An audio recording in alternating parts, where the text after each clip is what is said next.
Hi, my name is Jake Martin, and today I'm going to teach you guys how to make Kraft mac and cheese.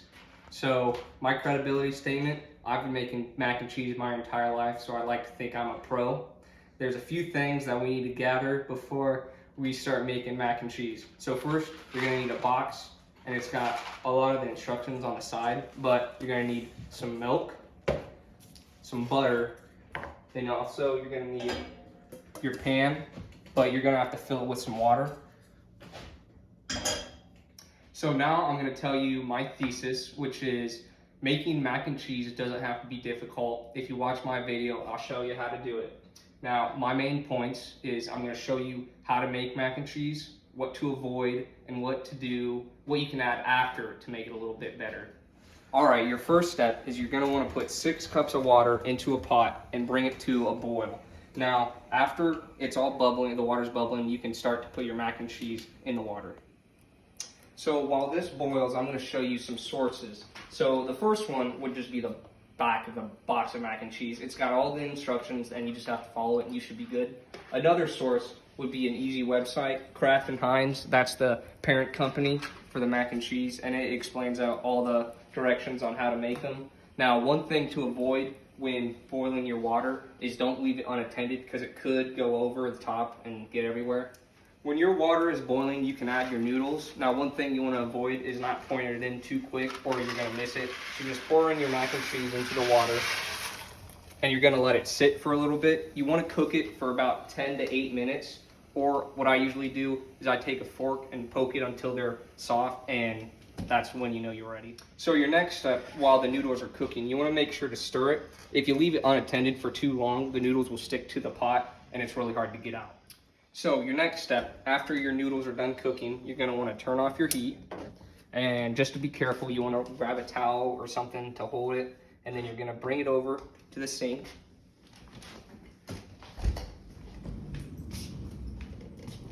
Now, what you usually want to do is use a strainer to get all the water out, but I couldn't find one. So usually another way you can do it is just by holding all the mac and cheese in there, or just the noodles, get water all the way drained out. You want to make sure to get all of it so that you don't make the mac and cheese all watery. You're going to bring it back to the stove top. And that's when you're going to grab your other ingredients. Now that all the water's out, we can add the other ingredients. So first up, you're going to use the pre-packaged cheese that was in the box, and you're going to open it up. Kind of open it up towards the noodles so that you don't spill it everywhere. And shake it out.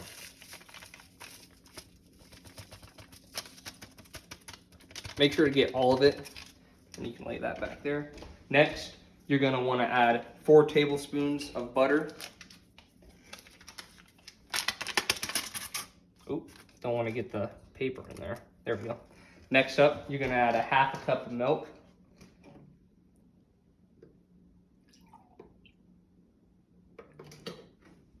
And pour it in there. Now, your next step is to mix it all together, but first you want to turn the stove back on. If I can get it. There we go. And you don't want it too hot. You can probably put it on low or medium. And you're going to want to start stirring until all of the ingredients are mixed together and the butter's all the way melted. So once you get all your ingredients mixed together, you can turn off the stove and then you can add it to your bowl.